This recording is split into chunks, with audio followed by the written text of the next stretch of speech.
Hello, everybody, and welcome to Troop Talk Live. We have an important, serious, and a crucial topic for us to all pay attention to today. You guys know me. I'm Gina. You guys know this guy. This is Aaron. Hey, Aaron. Thanks for joining today. Thank you, Gina. Happy to be here to discuss, as you said, an important topic. It's probably fitting that we're ending the month of September talking about the same topic that we started the month of September with. September is Suicide Prevention Awareness Month, as determined by the CDC and other organizations. A few weeks ago, we did a show about a true story of Scout in action who saved a friend from attempting suicide. And in this story, we're going to talk about some resources that are available to Scouts BSA leaders to help you guys talk with your Scouts about this serious issue that maybe, it could be uncomfortable to talk about. Heck, even right now, like with Gina, it's like, ugh, it's almost weird to say the word, hard. Right? But yeah, exactly. A lot of times we have lighthearted topics. We are very lucky today to be joined by our good friend Angelique, who is going to walk us through today's episode. Again, go back and look at the Aaron on Scouting story that prompted our conversation at the beginning of this month. If you have questions about how to talk to Cub Scouts about suicide, you're going to want to read that, and you're going to want to watch our video from Trek on Tuesday at the beginning of this month. But today We're talking about how to handle this with Scouts BSA members. And with that, we'll turn it over to Angelique. Hi, everybody. So this is a topic that's really challenging to talk about. And I think one of the things that often goes through people's mind is, they're uncomfortable to talk about it because they're worried on some level that maybe talking about it is going to increase the risk that the person they're talking to is going to have suicidal ideation, which means they're going to be more likely to think about committing suicide. So that is actually, there have been lots of studies that have done. I'm not a professional, but there are many people who are professionals.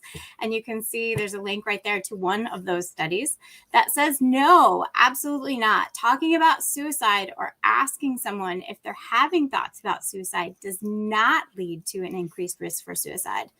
And in fact, the studies are showing that talking about it actually reduces the risk of suicidal ideation and may lead to improvements in mental health in treatment-seeking populations. So it's a good thing for us to talk about suicide, even though it's uncomfortable, and we shouldn't be afraid to talk about it with our Scouts. Yeah, sorry, Gina, go ahead. I was just going to say, I wish I'd said this at the top of the show, but we do urge you to take care. If this is a sensitive subject for you, or you have a sensitive viewer who is with you right now, this episode will stay on this page and you can view it when you've maybe mentally prepared yourself to take on this topic. But again, it is something that we don't want to shy away from. Aaron, sorry, go ahead. Yes, well, I was just going to address something that Angelique said. Obviously, I think the main point of what she just said, bringing up the topic of suicide, study after study has shown that you're not going to plant the idea in somebody's head. It's perfectly acceptable and, matter of fact, a good idea to simply ask someone, are you thinking about hurting yourself? That is okay to do that. And in fact, doing that one simple thing could, in fact, save someone's life. So I shouldn't even say it's a good thing. It's a great thing. It's literally the thing that you should do if you're concerned about it. A second thing that Angelique said that I want to address, she's not the expert. She's not the expert. I'm not the expert. This is one of those things that we talk about in scouting. When you become a Scouts BSA leader, you don't have to be an expert on whitewater rafting, right? You don't have to be an expert on backpacking. The Scouts BSA team has experts that they go to. And that's the same thing here. You'll notice that we're referring to the CDC, mental health experts, studies, things like that, trusted studies. We're not just making this stuff up. You might also be wondering why. Why is Scouts BSA addressing this? We never addressed this 20, 30 years ago. Well, here's something that Angelique found, a stat that I'm going to read real quick if that's okay. According to the CDC, suicide rates increased approximately 36% from the year 2000 to the year 2021, right, Angelique? So that's the reason why we're bringing this up. Yeah, and it's the second leading cause of death for people aged 10 to 14. And that's who we serve, 10 to 17 years old. So it's the second leading cause of death for kids in that age range. So, and another thing that the CDC has shown is that 9% of high school students who we serve have self-reported attempting suicide during the previous 12 months in 2021. That's huge amount. That's almost 1 in 10 high school students. So these are the youth that we are serving. This is very, very relevant to the youth that we're serving, our Scouts. And so we need to be able to acknowledge the risk and recognize the signs that our Scouts might be struggling with this. One interesting note is the Scouts BSA program committee. We have our youth council, who every year we have a cohort of Scouts who are in the program who are helping to influence decisions that are made in the Scouts BSA program. They self-identified that mental health resources are incredibly important to their generation, so that we know that this is both information that Scouts want and that they need because of the things that we're seeing happening in our youth populations.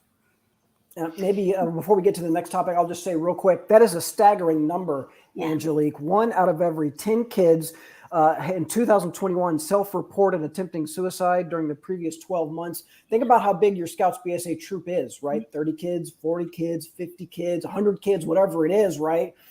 That number is just staggering. And that's the reason why the BSA is doing what we're doing. Right. I was going to say, I think we see at this point, it's really interesting when we're talking about the youth council, because as youth get to that high school age, it doesn't seem uncommon that they're identifying mental health as a really important aspect of what we want to pay attention to. Like, they get it. And truthfully, I think older generations can be out of our depth in realizing how important this is, how kids can, how youth can recognize, like, you know, certain aspects of mental health that we don't. And like Aaron said, yeah, we're not the experts. We're not like crisis experts, what have you. But what we can do, we can kind of become experts on checking in with each other and having these conversations, and it gets easier. So like making these kinds of conversations part of your annual programming, it's going to make it easier next year and the year after. And then you're not going to give it a second thought. You'll probably be a healthier person for it, and you'll be constantly in conversation with your youth. So on that note, what is the BSA doing right now, Angelique? Yeah, so, you know, Jaylene made a great comment in there about most leaders aren't experts, and there are also boundaries with parents. And if there are concerns, where can we refer parents or Scouts for additional support? So I know that Brian posted some links in there to the CDC resources, but we're also in the process of developing resources from BSA. And one of those I'm very excited to talk about this month. We just, as an organization, released materials that were developed by experts, and they are meant to be used with the youth. So there's a video with a discussion guide, and they are geared towards being presented in a troop meeting or a small group meeting. The video itself, and there's a little clip here, can be found at the YouTube link. And it's 10 minutes long, and it's supposed to be shown as a group. So it's not something you want to send or email to your Scouts. It's something you show in a group so you can have a discussion. And the actors are depicting types of real life conversations and interactions that can happen to young people when they're having thoughts of self-harm. So it's a very realistic depiction of some of the struggles that Scouts are going through. So after the youth watch this video, there is a adult facilitated group discussion guide. So the guide exists. It's a PDF and can also be downloaded. And I know Brian's going to put the guide up there for us in a minute. But the guide has a conversation that you have facilitate with the youth. It helps teach the Scouts how to recognize the signs that someone might show that they're considering taking their life and how to get help. So that's what the guide takes you for. You don't have to know it yourself. You're learning it along. You pre-read it with your Scouts, or pre-read it ahead of time before you present it to your Scouts. You see it's taking the things they learned from the video and having a discussion about that after the fact together. So it takes maybe 15, 20 minutes. The video itself is 10 minutes. The conversation can be 10 minutes long, but it's how to teach them how to recognize the signs and what to do if they do see signs. If we have just a second, guys, I would love to just delve into a little bit of that study guide. The video was published by the BSA, by our friends in our audiovisual committee. And by the way, in a conversation with one of them, we've had that number before, 1 out of every 10 teens. and when they were filming this video, these are actors, but they are real life teenage actors. These are not adults. These are high school students who are performing in this video. And while they were filming this video, our production expert told us that a lot of them confessed or talked that, yeah, some of their friends have done this really hit home for the kids who were filming this video, these real life actors. As an example of some of the things that the study guide goes over, some of the questions that you can talk to with your scouts about the video. What are some of the signs that the characters exhibit which show them, their friends, to suspect that they might be thinking about harming themselves? And then obviously you go around the room and the study guide provides the answer, but who knows, right? Scouts will have different thoughts, different opinions. The whole idea is not that this is a quiz with a correct answer or a wrong answer. It's a discussion, right? The idea is to have a different kind of discussion, recognizing that people respond to life's challenges in different ways. What are other signals that may indicate suicidal thoughts? Kids can give their opinions. And then as the scout leader, we have provided some talking points for you. So the discussion guide, it's good. It's really well made. And it's not like you're a teacher who is presenting a quiz for students. It is really designed to start, as Angelique said, a discussion. And all that goes back to say, this is not a link that you send out to your scouts to watch at home, right? The idea of this is to watch it at a scout meeting in a group setting and allow them to talk about it with each other. And of course, with the facilitator, the scout leader who is leading the discussion. So I think we should move on, and we'll remind you guys about that resource in a few minutes, but I want to move on and hopefully give our viewers some takeaways today for maybe what they can see in their own scouts or youth in their lives, or just, could be anybody, coworkers, your spouse, anybody. Angelique, you've compiled some info, and I believe this is actually in the guide that you present to Scouts BSA members, but can we talk a little bit about what are some of the warning signs for suicidal ideation? Yeah, sure. This is directly from the guide. So this is exactly the kind of information that you'll see in the guide, but it's applicable to everybody. Talking or writing about suicide, even as a joke, withdrawing from family or friends, drastic personality changes, agitated or panicky behavior, open distress or restfulness, irritability or displays of anger, and significant changes in behavior such as eating, sleeping, or grooming habits. Noticeably rebellious behavior like truancy or vandalism, dramatic changes in school performance, and giving away your possessions. But it's important also to remember that not all signs appear negative on the surface. Sometimes it's possible that a person who's decided to end their life actually suddenly appears relieved or calm. So these are things that we're watching for in our families and in our troops, and they are just something that we all need to be aware of. That last point, Angelique, remember that not all signs appear negative on the surface. It reminds me a little bit of what we teach scouts in the life-saving merit badge about saving someone from drowning. A person who's drowning doesn't look like it does in the movie, right? Oftentimes it's silent and it happens fast. This is kind of a similar situation. I thought that isn't really interesting. That may be very, very calm and appear to be relieved, right? That's very, very interesting. Another thing in the guide is addressing if someone is demonstrating these signs, what do you do? Obviously, right? That's obviously the question. Okay, so fine, we got the signs. What do I do if someone is showing those signs? And I like this. It's pretty simple. ABC, right, Angelique? Right.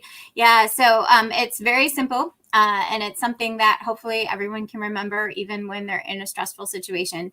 So ask them if they're considering harming themselves. Don't try and dance around it. Just ask them point blank, are you considering harming yourself? Are you having thoughts about harming yourself? And then if they say yes, be there for them. Listening to a friend in crisis is one way to help support them. So we're informing the youth to listen to them, be there for them, and then connect them to resources such as National Suicide Crisis Line or the Crisis Text Line, and reach out to a trusted adult to let them know that this is happening.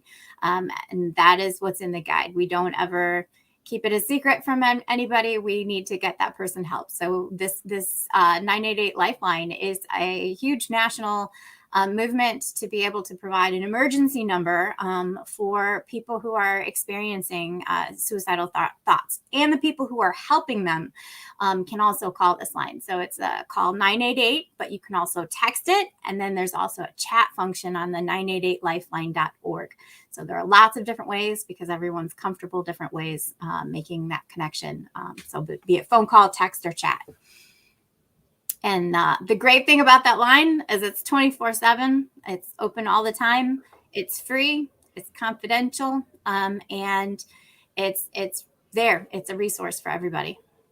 I think I'm really glad you called all that information out, but especially with the 988 number, I think making sure as we present it to youth that they know you can text it and you can message it, because I think we all know that youth do have an aversion to calling often. So just having that like multifaceted way of reaching people, I think is a super cool thing that they do.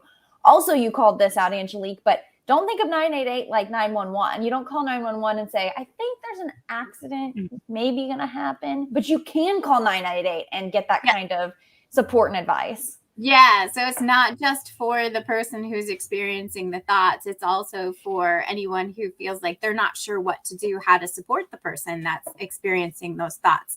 So it's a wonderful resource.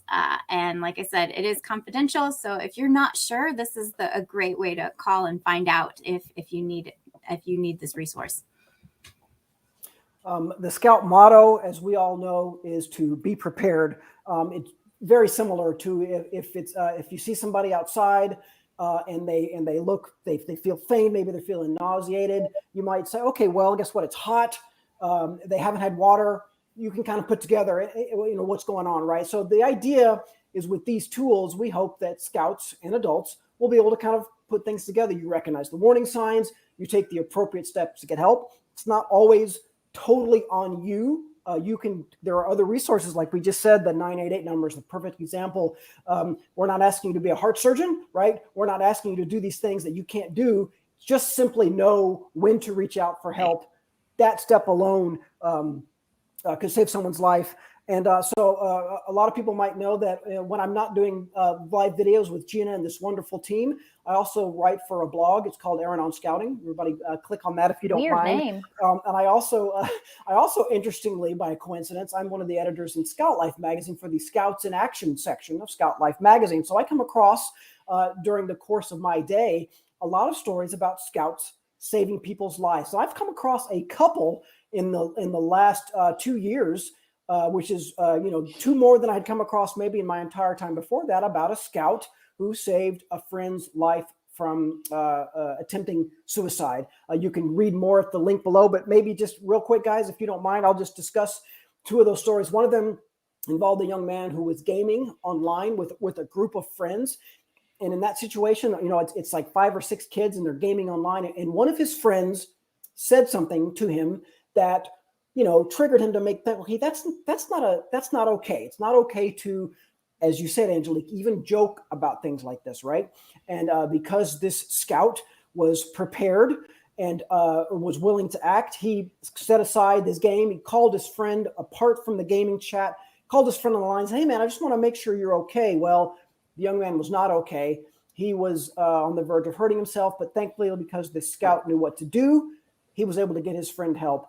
A similar situation that just recently in this blog post where a young man, in this case, he was already on the phone with a friend of his, and they were kind of chatting, and his friend was expressing, some unhappiness and things like that. All of that, of course, is normal, right? Everybody is unhappy sometimes. Everybody feels sad sometimes. But in this case, his friend mentioned 2 things that stuck out to him. Number one, he mentioned that he was going to hurt himself. And number 2, he had a specific plan involved of how he was going to hurt himself. And that made our Scouts' senses perk up, right? That's a sign right there that this is just not a normal situation of someone who's feeling sad or someone who just is having a bad day. This is a serious situation. So he ran downstairs, got his mom. They drove over to his friend's house. Once again, got there in time to save that friend's life. Who knows what would have happened if these 2 young men had just blown it off and said, that's just so-and-so being so-and-so. They just do that because they were prepared. They knew how to respond. They knew how to react. And that's kind of That's what we teach Scouts, right? We teach them how to be prepared for life, how to recognize dangerous situations, and how to respond. It makes me, these stories that we see, coming through with Scouts in action, it makes me really sad that youth are in a position where they're struggling with their mental health. But it also makes me so proud of the Scouts who take these scenarios seriously and act, like you said, Erin. Hopefully this training can be helpful to you as an adult as well. Remember, Scouts may consider you their trusted adult, and you need to be prepared as well. So the 988 Crisis and Suicide Lifeline recommends a few questions to ask and assess when you're dealing with a situation like this. Angelique, you want to fill us in? Yeah, sure. So, we have the ABCs, which is really simple to remember. But as an adult, it's a little more nuanced. Ask. Step one is to ask, are you thinking about suicide? Are you thinking about hurting yourself? And then the flip side of that is to listen. Make sure you're listening and take them very, very seriously if they say they are. The second is to be there. This means stay with them, physically be present, stay on the phone line. Just like in the story, we stayed on the phone line with the Scout until they were sure he was safe. Stay with them until help arrives. 3, help keep them safe. If there's something in the environment that could be dangerous, such as a knife to the Scout or medications, make sure that those are removed from the situation because that is part of this. And then help them connect, meaning make sure they're getting the support they need. So call the 988 lifeline and start the process there to make sure that everyone is knowing what's going on and how they can get help. You can also call 988 yourself, obviously, if you need help understanding how to handle the situation. And then follow up, stay in touch, make sure, that person is doing okay. And then after the situation, the urgency of the situation is over, then it's really important to let your Scout executive know if this was one of your Scouts that this incident occurred, just because we need to know so that we know how the situations are being handled and how often it's happening in our units.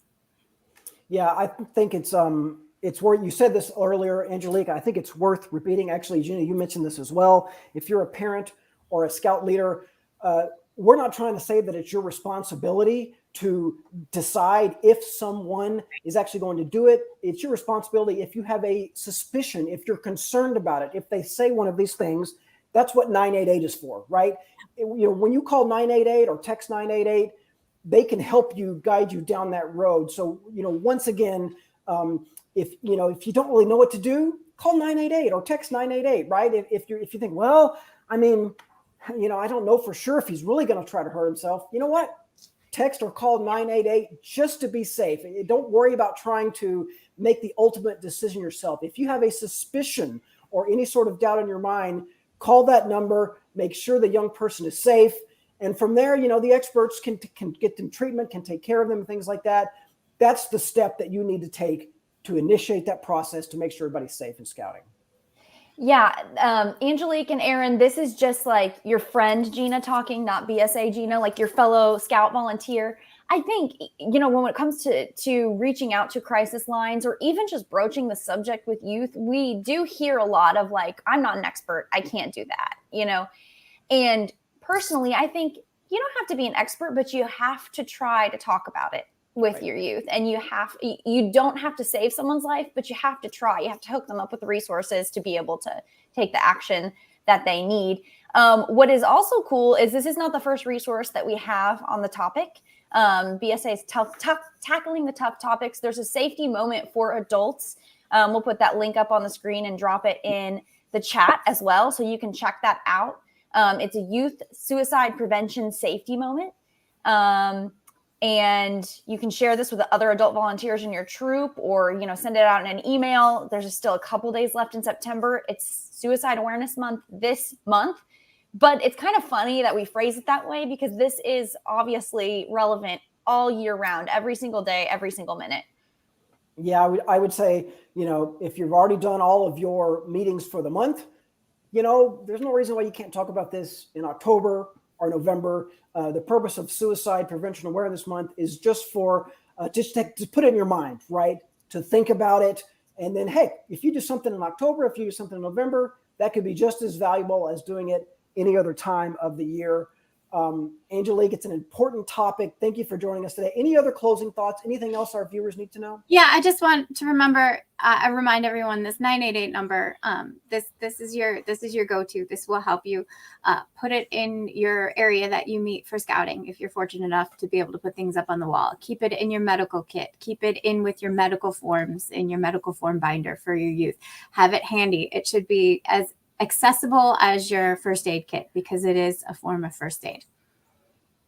I would like to maybe just throw out one more thing, guys, before we end the show today. Again, during my time working in Scouts in Action, a lot of times I hear that people are afraid to try to help because it's sort of human instinct to just think, I'm sure that person is fine, right? Like if you're on a hike and you see someone, a stranger who's not feeling well, it's your instinct. I'm sure they're fine. I'm sure they'll just sit down in the shade and they'll be fine. But it doesn't hurt to ask. It doesn't hurt to take that extra step. Do you need a drink of water? Are you feeling okay? Let's get you in the shade. This is the same kind of situation here. Are you okay? Are you thinking about hurting yourself? That's all you have to do. Just ask the question. And then from there, I mean, that's literally all it takes to save a life. You don't have to be a heart surgeon to do this, right? I think we sometimes fear like I'm going like to look foolish. Yes, I'm going to look foolish if I make a big deal out of this. Afraid to embarrass themselves, right? Yeah, absolutely. Scouts and Scouters, I think we march the beat of our own drum. This is one of the things you need to file in the it's okay, it's totally worth it. David makes a great comment that actually I was kind of thinking. He said it's good to have in your family orientation packet. Yeah, if you do this once a year and you are recruiting scouts year round, you don't want any of them to miss out or like maybe not have this resource at their disposal. At least know the 988 number, maybe like, warning signs or something. I think that having some kind of a re-education so that this isn't something you just talk about once a year and never bring up again. That's a good idea. Yeah, and I'm really proud that the BSA is doing this. We always talk about having young people prepared for life, right? And this is a thing that young people need to be prepared for. So that's why we're doing this. Again, that number 988, how cool is it that you can text that number too, by the way? 988 is for anybody, whether you're having thoughts yourself, whether you think that maybe one of your friends is having thoughts, whether maybe one of your friends might be having thoughts. If you need advice, that's the place you go, 988lifeline.org. You can also call, obviously, 988. You can text 988. There's a live chat at the website. It's available 24 hours a day. Earlier in the show, Angelique brought up be prepared. I think maybe it's also appropriate to let's throw out a little Cub Scout slogan, do your best. Right. That's all we ask is for everybody, just do your best. If you have concerns, do your best. 988 is the way to go.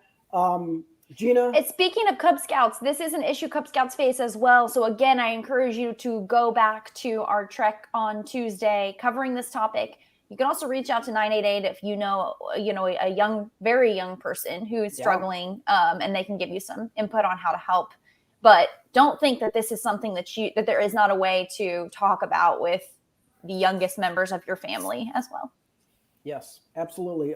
Mental health is just as important as physical health and everything else. And it's great to have an open line of communication. Maybe we'll close the show today again with the scout that saved his friend's life. He told me that one of the reasons he was able to do it is because his parents are always talking to him about the importance of mental health. They're always asking him, how do you feel? How are you doing here? Do you ever feel tired? Do you ever feel all these things like that? That's an open topic in their house. So it was totally second nature for him to ask his friend, how are you feeling? Are you okay? Are you thinking about hurting yourself? I love that. Sorry, I wanted to say this earlier. I know we were trying to put a tag on it, but we ask each other, how are you, all the time. You could really have a lot of power with that question if you really ask people how they're doing. That includes your peers and your scouts.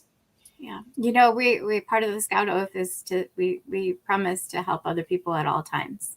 And this is no different. This is the same thing. This is part of what we are making an oath to do. So that's why it's so important.